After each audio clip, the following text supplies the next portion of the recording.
తిరుమల క్షేత్రంలో తెలుగుదేశం కూటమి ప్రభుత్వంలో మరొక ఘోర అపచారం జరిగింది. వెంకటేశ్వర స్వామి ఆలయ క్షేత్రాన్ని పరిరక్షిస్తాము, వైఎస్ఆర్ కాంగ్రెస్ పార్టీ పాలనలో ఆలయ పరిపాలన పరిసరాలన్నీ కూడా భ్రష్టుపట్టాయి అని ప్రచారం చేసుకొని ఓట్లు దండుకున్నటువంటి కూటమి నాయకులు అధికారంలోకి వచ్చిన తర్వాత వెంకటేశ్వర స్వామి ఆలయాన్ని ఎంతగా దుర్వినియోగం చేస్తున్నారో, భ్రష్టాచారం పట్టిస్తున్నారో లోకమంతా కూడా అర్థం చేసుకుంటున్నది. నిన్న పాప వినాశనం డ్యాంలో తిరుమల చరిత్రలోనే మొదటిసారిగా బోటింగ్ జరిగింది. దానికి సంబంధించి మొత్తం ఒక్కసారిగా వార్త బగ్గుమనేలో సరికి దాని మీద ఎలా వివరణ ఇవ్వాలనో అర్థం కాకుండా అటవీ శాఖ సిబ్బంది బోటింగ్కు సంబంధించిన ట్రయల్ రన్ జరుగుతున్నది అని చెప్పినట్టుగా తెలుగుదేశం పార్టీ మద్దతు పత్రికలే చాలా స్పష్టంగా రాసినాయి. ఫారెస్టు అధికారులు ఈ రకంగా ఇక్కడ పర్యాటక క్షేత్రంగా మార్చాలన్న ఉద్దేశంతో బోటింగ్ ట్రయల్ను నిర్వహించటం జరిగింది అని వెంటనే దాని మీద దుమారం లేచే లోపల దాని మీద ఫారెస్ట్ జిల్లా అధికారి అయినటువంటి వివేక్ అనే ఆయన జిల్లా అటవీ శాఖ అధికారి డ్యాంలో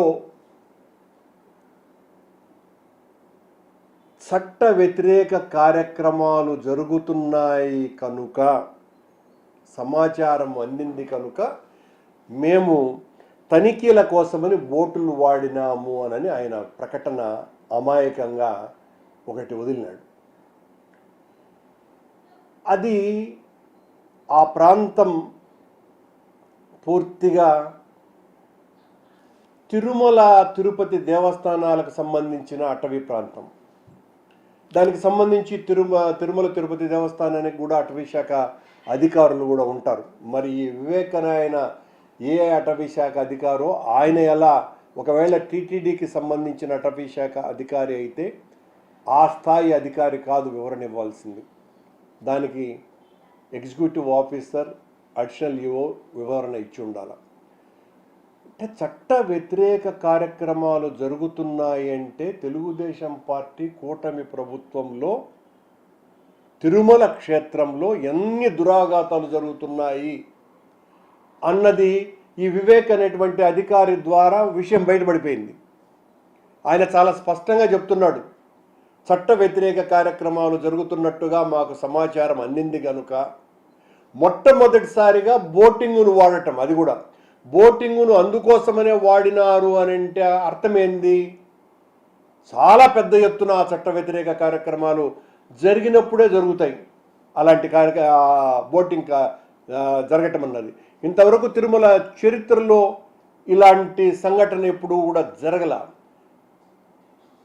అటవీ శాఖ సిబ్బంది ఏమో ట్రయల్ రన్ కోసమని, టూరిజం స్పాట్గా చేయటం కోసమని వాళ్ళు చెప్పినారు. అటవీ శాఖ జిల్లా అధికారేమో చట్ట వ్యతిరేక కార్యక్రమాలు జరుగుతున్నాయి కనుక మేము ట్రయల్ రన్ను వాడినాము అని ఆయన చెప్తున్నాడు. ట్రయల్ రన్లో పాల్గొన్నటువంటి అటవీ సిబ్బంది ఎవ్వరు అన్న ప్రశ్న మేము వేస్తున్నాం. ఆ బోటింగ్లో పాల్గొన్న వాళ్ళు, నడిపిన వాళ్ళు కాకుండా కూర్చున్నటువంటి వాళ్ళు అటవీ శాఖ సిబ్బంది అందులో ఉన్నారా? అలా కనపడటంలో ఆ బోట్లలో అటవీ శాఖ సిబ్బంది ఉన్నట్టుగా, ఇది టూరిజం శాఖకు సంబంధించినటువంటి వాళ్ళు నడిపినట్టుగానే దాంట్లో ఆ ఫోటోలు వీడియోలను బట్టి చూస్తే అర్థమవుతుంది. మొన్న 21వ తారీఖున చంద్రబాబు నాయుడు గారు, గౌరవనీయ ముఖ్యమంత్రి గారు తిరుమలకు వచ్చినప్పుడు దేవాంశ్ గారి పుట్టినరోజు సందర్భంగా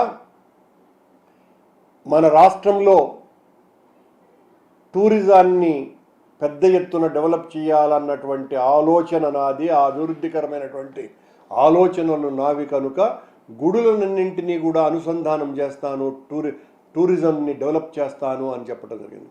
టూరిజం అంటేనే విలాసము, వినోదము. ఆధ్యాత్మిక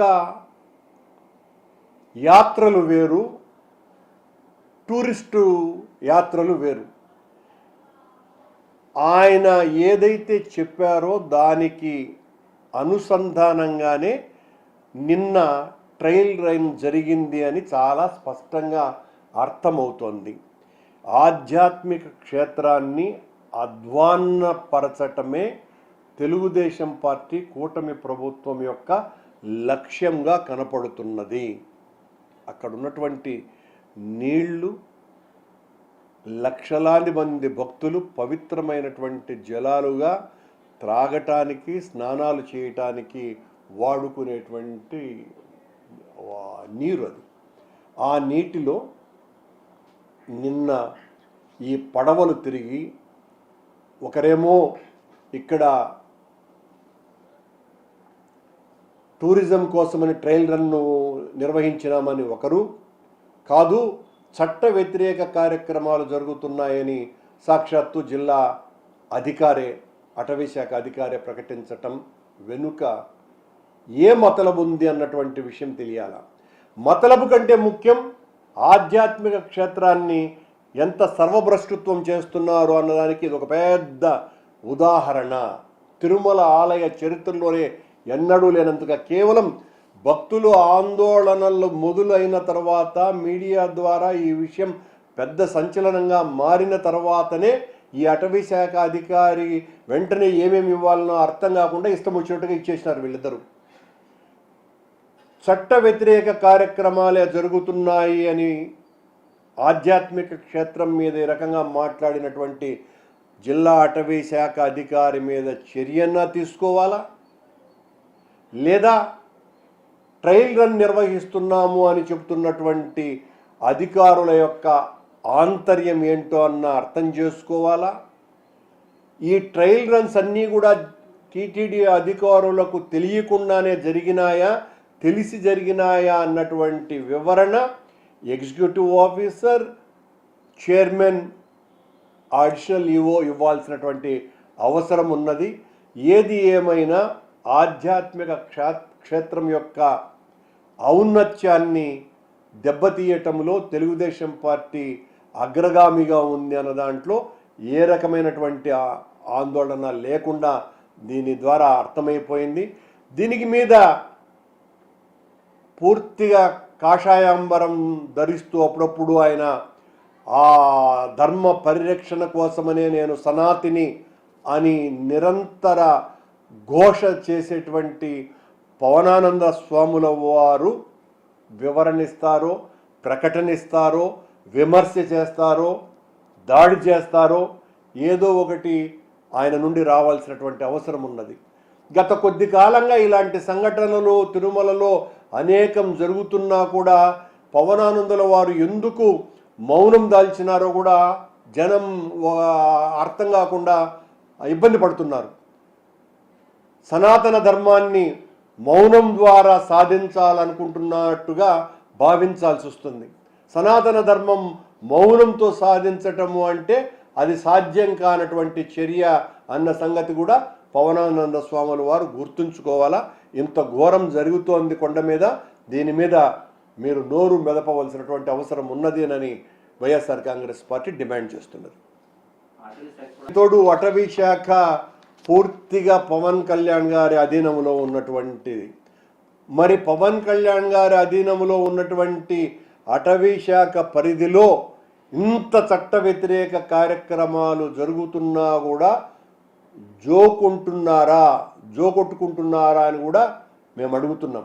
అంటే కొండ మీద చట్ట వ్యతిరేక కార్యక్రమాలు ఇంత పెద్ద ఎత్తున జరుగుతున్నాయి అన్నటువంటి వార్త మొదటిసారి ఇది. అంటే మీరు అంతగా అవకాశం ఇస్తున్నారు కనుకనే చట్ట వ్యతిరేక కార్యక్రమాలు అంత గొప్పగా జరుగుతున్నాయి అని అనుకోవాలి. చట్ట వ్యతిరేక కార్యక్రమాలు ఇంత నిరాటంకంగా జరుగుతూ ఉంటే కళ్ళు మూసుకొని చోద్యం చేస్తున్నటువంటి విజిలెన్స్ సిబ్బంది కావచ్చు, పోలీస్ సిబ్బంది కావచ్చును, వీళ్ళందరూ కూడా ఏం చేస్తున్నారు? తిరుమల ఆలయ పవిత్రతను దెబ్బతీయటానికే కూటమి ప్రభుత్వం కంకణం కట్టుకున్నదా అని ప్రశ్నిస్తున్నాం.